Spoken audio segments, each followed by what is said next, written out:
দর্শক, বেনাপোল বন্দর থেকে এ বিষয়ে সবশেষ জানাচ্ছেন সহকর্মী তামিম হোসেন সবুজ।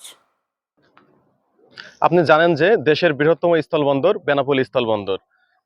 এই স্থলবন্দর দিয়ে দিনে প্রায় 500 থেকে 600 পণ্যবাহী ট্রাক ভারত থেকে বাংলাদেশে পণ্য আমদানি হয়ে আসতো এবং বাংলাদেশ থেকে প্রায় 200 থেকে 250 রপ্তানিমুখী ট্রাক ভারতে প্রবেশ করত। হঠাৎ করে বেনাপোল স্থলবন্দরের আমদানি রপ্তানি অনেক ব্যাপক আকারের ধাক্কা খেয়েছে এবং আমরা বেনাপোল স্থলবন্দরে এসে সরাসরি যেটা দেখতে পাচ্ছি, বেনাপোল স্থলবন্দরের হিসাব অনুযায়ী 2023-24 অর্থ বছরে আমদানি ছিল 21,30,228 মেট্রিক টন, যা এখন দাঁড়িয়েছে 20,56,281 মেট্রিক টনে। এক অর্থ বছরে আমদানি কমেছে 23,947 মেট্রিক টন। আবার একই অর্থ বছরে রপ্তানি ছিল 4,56,672 টন, যা বর্তমানে দাঁড়িয়েছে 4,20,750.14 মেট্রিক টনে।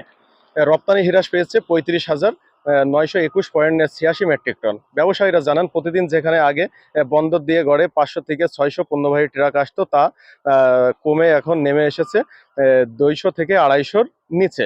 রপ্তানি মুখী ট্রাকও কমেছে।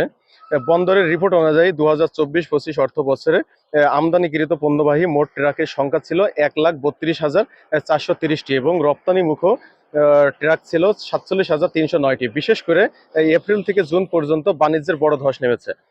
জুনে 2025 মাসের আমদানির পরিমাণ ছিল 1,04,675 মেট্রিক টন, যা জুলাইতে এসে দাঁড়িয়েছে লাখের নিচে এবং রপ্তানি আরও কমে হয়েছে 20,651.18 মেট্রিক টন।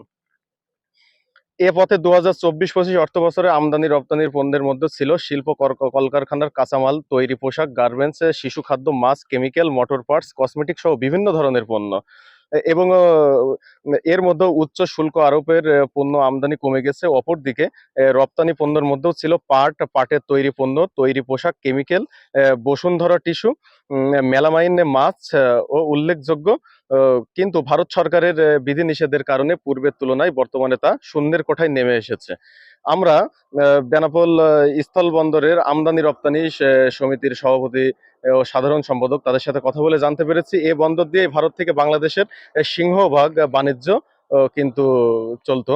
কিন্তু রাজনৈতিক পরিবর্তনের পর ট্রাক চলাচল হ্রাস পেয়েছে। সরকার কিছু পণ্যের আমদানি নিষেধাজ্ঞা আরোপ করায় ব্যবসা কমেছে।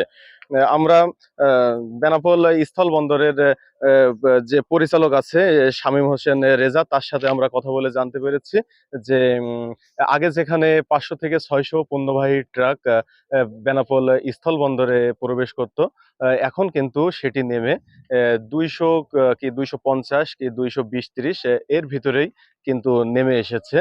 তাতে করে আমরা স্থানীয় ব্যবসায়ী যারা আছে তাদের সাথে কথা বলে জানতে পেরেছি ব্যাপক আকারের ক্ষতিগ্রস্ত হয়েছে এই বেনাপোল স্থলবন্দরের ব্যবসায়ীরা। তারা অতি দ্রুত দুই দেশের সরকার, অন্তর্বর্তীকালীন সরকার ও ভারতীয় যে সরকার আছে তাদের সাথে আলোচনা করে, পরামর্শ করে, যাতে আমাদের বাণিজ্য ঘাটতি ও আমদানি রপ্তানি যে জটিলতা আছে সেটি অচিরেই নিরসন হবে, এমনটি আশা করেন।